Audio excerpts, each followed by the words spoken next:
우린 지난주에 세월을 아끼라 때가 악하니라 이 말씀을 저희가 함께 했습니다. 그러니까 세월을 아끼라, 여기서 세월이라고 하는 것이 이제 카이로스라는 말이라 했습니다. 이 카이로스라고 하는 말은 어떤 하나님께서 계획하신 때 의미 있는 시간을 얘기하는 거예요. 그래서 잠깐 비유를 들기를 우리가 공부할 때가 있다, 저 일할 때가 있다, 저 건강할 때가 있다, 이럴 때는 그냥 24시간 365일의 그 시간의 흐름 속에 있는 게 아니라 어떤 특정한 때잖아요. 우리가 공부할 때가 있고 또 운동할 때가 있고 건강할 때가 있고 연애할 때가 있고 저 죽을 때도 있고 이런 것입니다. 이게 바로 세월이라고 하는 카이로스예요. 그래서 하나님께서 우리에게 세월을 아끼라. 그러니까 이 세월은 아무나 있는 건 아니에요. 우리에게 은혜 받을 때가 있고 또 기도할 때가 있고 또 하나님 말씀을 깨달을 때가 있다는 것이죠. 전도서 3장 1절에서 8절 보면 이런 말씀을 하세요. 각자 우리에게 놀라운 때들이 있다고 하는데 우리 한번 천천히 읽어볼까요? 시작. 범사에 계한이 있고 천하 만사가 다 때가 있나니 날 때가 있고 죽을 때가 있으며 심을 때가 있고 심는 것을 뽑을 때가 있으며 죽일 때가 있고 치료할 때가 있으며 헐 때가 있고 세울 때가 있으며 울 때가 있고 웃을 때가 있으며 슬퍼할 때가 있고 춤출 때가 있으며 돌을 던져 버릴 때가 있고 돌을 거둘 때가 있으며 안을 때가 있고 앉는 일을 멀리할 때가 있으며 찾을 때가 있고 잃을 때가 있으며 지킬 때가 있고 버릴 때가 있으며 찢을 때가 있고 꿰맬 때가 있으며 잠잠할 때가 있고 말할 때가 있으며 사랑할 때가 있고 미워할 때가 있으며 전쟁할 때가 있고 평화로운 때가 있느니라. 전도서 기자는 우리에게 말씀하기를 각자 때가 있다는 거죠. 이 시기가 있다는 거예요. 그러니까 아무나 항상 사랑할 수는 없는 거죠. 때로는 사랑할 때가 있고 때로는 갈등 때문에 미워할 때가 있고 콩을 심을 때가 있고 콩을 거둘 때가 있는 거잖아요. 이렇게 심을 때 거둘 때 이런 모든 것들이 각자 때가 있다라고 말씀합니다. 그러면서 잠깐 언급했던 것처럼 하나님께서 우리에게도 은혜 받을 때가 있다라고 말씀하고 있어요. 그래서 사도 바울은 고린도 후서 6장 2절에 이렇게 말씀합니다. 같이 한번 읽어볼까요?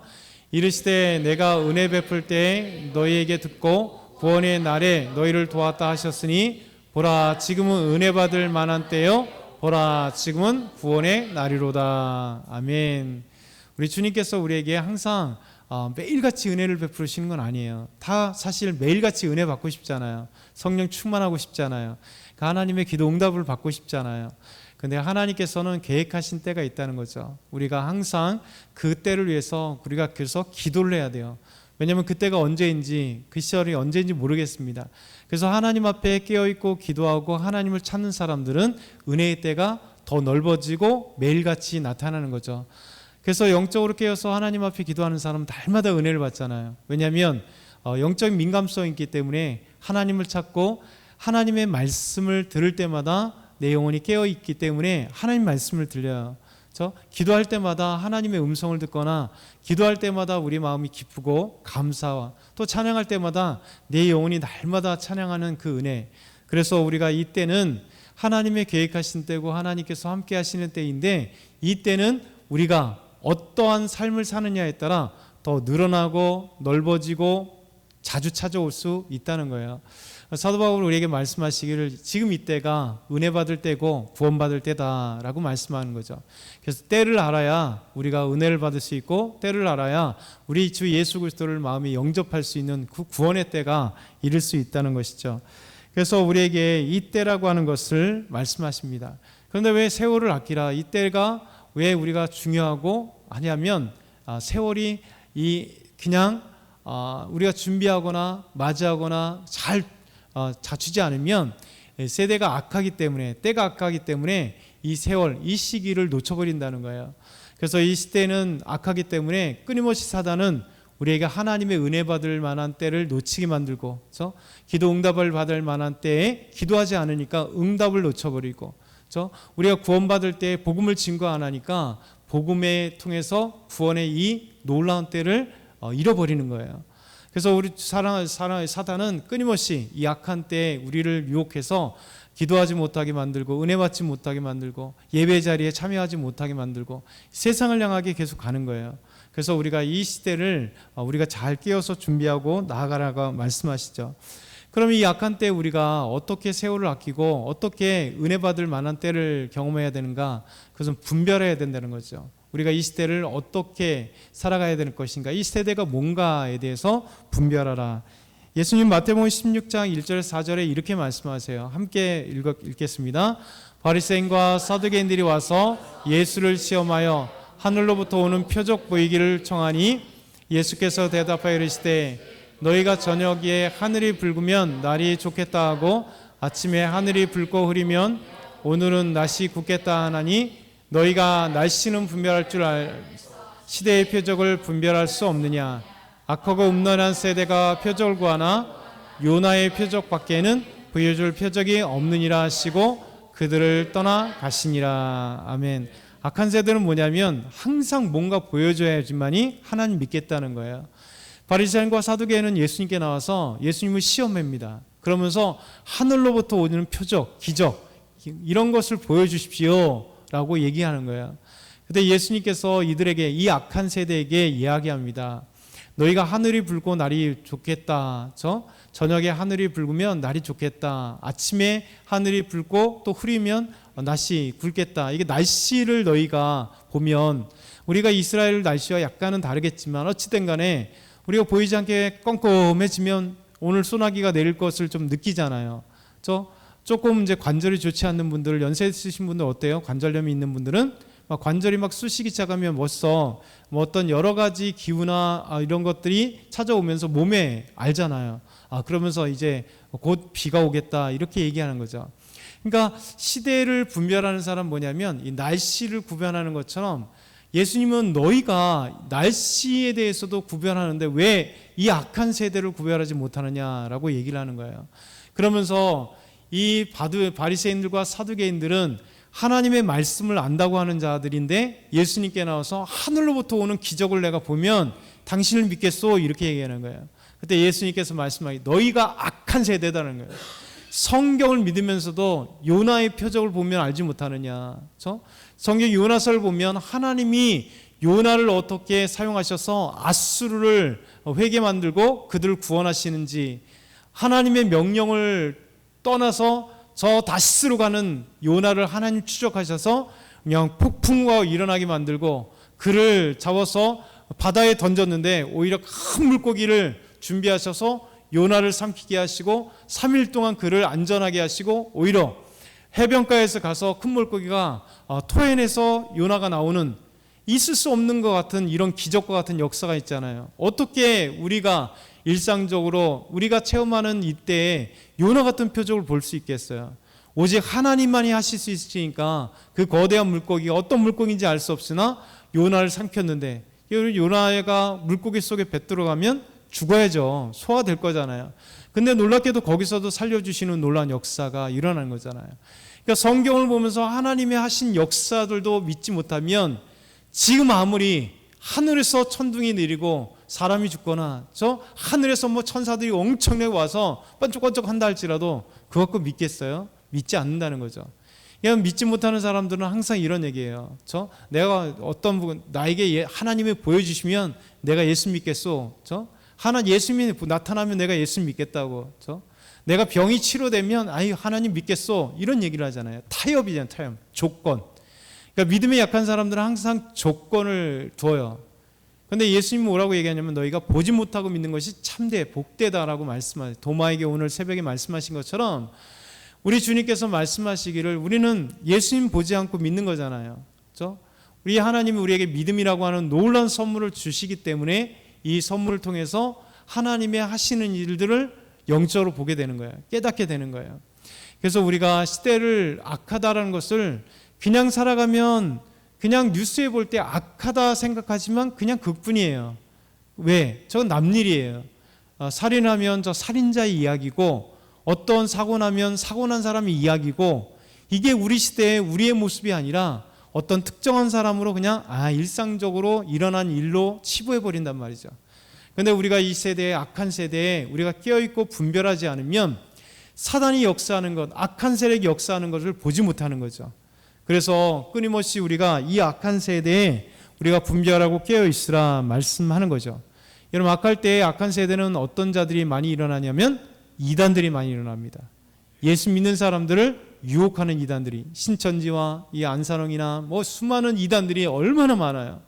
근데 우리가 이 이단들을 깨어서 분별하지 않으면 우리가 넘어간다는 거예요. 그래서 요한일서 4장 1절에 보면 이런 말씀을 합니다. 같이 읽어볼까요? 사랑하는 자들아, 영을 다 믿지 말고 오직 영들이 하나님께 속하였나 분별하라. 많은 거짓 선지자가 세상에 나왔습니다. 이 거짓 선지자들이 나와서요, 유혹하는 거예요. 이단들은 뭐예요? 교회에서 나간 자들이 이단이에요. 성경을 가지고 지들도 얘기하는 자들이 이단을, 성경을 갖지 않으면 이교나 아니면 타종교라고 얘기하는 겁니다. 아니면 사입이라고 얘기합니다. 그러니까 왜 이단이라고 얘기하냐면 우리가 보는 성경을 동일하게 가지고 있는데 이 성경을 자기들이 원하는 대로 짜집게 하고 자기들이 원하는 대로 진의 교리를 갖고 성경을 다 이야기하는 거예요. 그러니까 이런 자들이 교회에 온전한 믿음을 갖고 있는 사람들을 유혹한다는 거죠.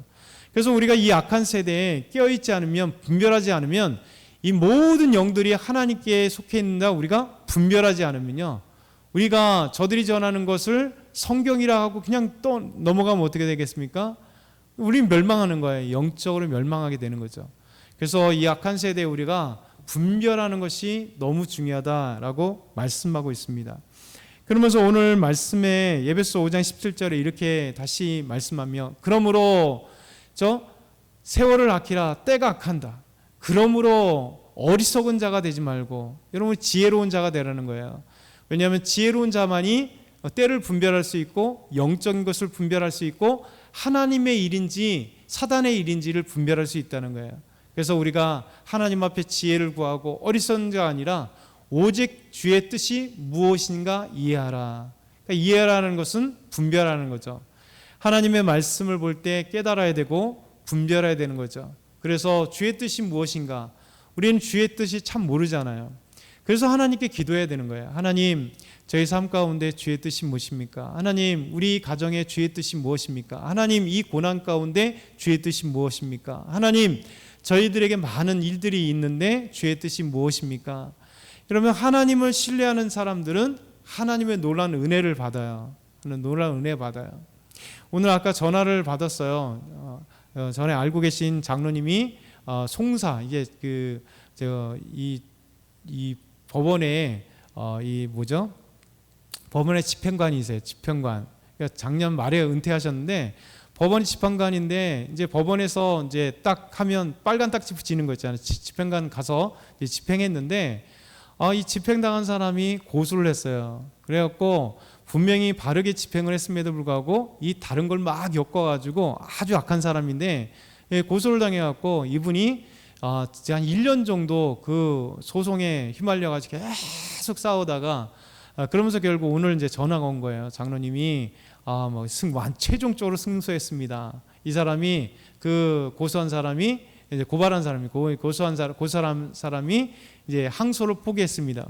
왜냐하면 그때 분명히 아니었거든요. 분명히 법제로 집행했음에도 불구하고 되니까 더더군다나 이제 퇴직하기 전에는 이제 법적으로 보호를 받잖아요. 공무원이고 이제 법원에서 이제 다 왔으니까. 그런데 이제 퇴직하고 계속 싸워야 되니까 이제 개인으로 싸워야 되니까 참 힘들잖아요. 이게 왜 힘드냐면 분명히 이길 줄 안다 해도 어떻게 바뀔지도 모르고 그리고 이것이 언제까지 갈지 모르는 게 진짜 피말리는 재판이잖아요. 그래서 함께 기도하면서 분명히 이길 걸 알겠지만 그래도 어떤 일이 벌어지고 왜? 이길 줄 알고 갔더니 또 다른 걸 가지고 또 오고 또 연기하고 또 다른 거 가져와서 또 괴롭히니까 여기 또 준비하고 또 얼마나 힘들어요. 근데 결국은 하나님께서 그것 속에 우리가 힘들지만 기도하게 하시고 또 결국 하나님의 공의와 하나님의 사랑을 알게 하시니까 얼마나 감사와 찬송이 넘쳐나겠어요. 우리 삶 가운데 수많은 것들이 이렇게 예기치 못하는 사건들에 휘말리기도 하고 예기치 못한 일들이 일어난단 말이에요. 그러면 우리가 하나님의 뜻을 간구하지 않으면요, 우린 넘어져요. 왜 하나님 나에게 이런 것을 주십니까? 왜 나에게 이렇게, 항상 이런 것들이 먼저 나오잖아요. 아프기 시작하면 왜 나에게, 좀 어려운 일이 있으면 왜 나에게, 그렇죠? 그런데 하나님의 뜻을 분별하는 지혜가 있으면요, 하나님이 원하시는 방법과 하나님이 원하시는 시간에 가장 아름다운 것을 우리에게 주실 걸 믿기 때문에 비록 지금은 힘들지만 하나님을 부여잡고 기도하고 하나님께 나아가는 거예요. 그러면 하나님께서 승리하게 하시는 그 놀라운 것들을 알게 되는 거죠. 그래서 우리에게 향하신 하나님의 뜻이 무엇인지를 분별하는 거죠. 그 주의 뜻은 이제 그 오늘 말씀 다음 절에 나오는 건데, 특별히 예배서 우리 로마서 12장, 우리 잘 알고 있는 로마서 12장 1절과 2절, 주의 뜻이 분명하게 나오는 게 이 말씀이죠. 우리 한번 이 말씀을 읽고 한번 마치도록 하겠습니다. 같이 읽겠습니다. 그러므로 형제들아, 내가 하나님의 모든 자비하심으로 너희를 권하노니 너희 몸을 하나님이 기뻐하시는 거룩한 산제사로 드리라. 이는 너희가 드릴 영적 예배니라. 너희는 이 시대를 본받지 말고 오직 마음을 새롭게 함으로 변화를 받아 하나님의 선하시고 기뻐하시고 온전한 뜻이 무엇인지 분별하도록 하라. 여러분, 이 시대를 본받지 말고 마음을 새롭게 할 때 변화를 받게 되고 하나님의 선하시고 기뻐하시고 온전한 뜻이 무엇인지 우리가 분별해야 되는 거예요. 이 하나님의 선하시고 온전한 뜻이 뭐예요? 그 앞에 있는 거잖아요. 거룩한 산제사로 우리 삶을 하나님께 영광의 예배를 드릴 때 이게 바로 하나님의 온전한 뜻인 거예요. 하나님의 선하신 뜻인 거죠. 우리가 하나님께 드려질 때 하나님은 모든 것을 책임져 주시고 하나님 모든 것을 아시기 때문에 우리의 모든 것들을 인도해 가시는 거죠. 하나님이 신실한 것을 알기 때문에 우리가 기도하는 거죠. 또 의지하고 믿는 거예요. 저와 여러분은 이 시대가 악하기 때문에요, 우린 세월을 아껴야 돼요. 하나님의 은혜를 받을 때를 기억하면서 더 기도하면서 은혜 받길 소망하고 성령 충만하길 소망하고 은혜의 그 놀라운 역사가 우리 삶 가운데 우리 가족 가운데 일어나기를 소망할 때 하나님께서 우리에게 놀라운 하나님의 주의 뜻을 이루실 줄 믿습니다. 사랑의 하나님 아버지, 감사합니다. 오늘도 주의 뜻을 분별하는 삶 되게 하시고 세상의 악한 세대에 우리가 하나님 세상을 분별할 수 있도록 도와주시옵소서. 감사합니다. 예수 그리스도의 이름으로 기도드립나이다. 아멘.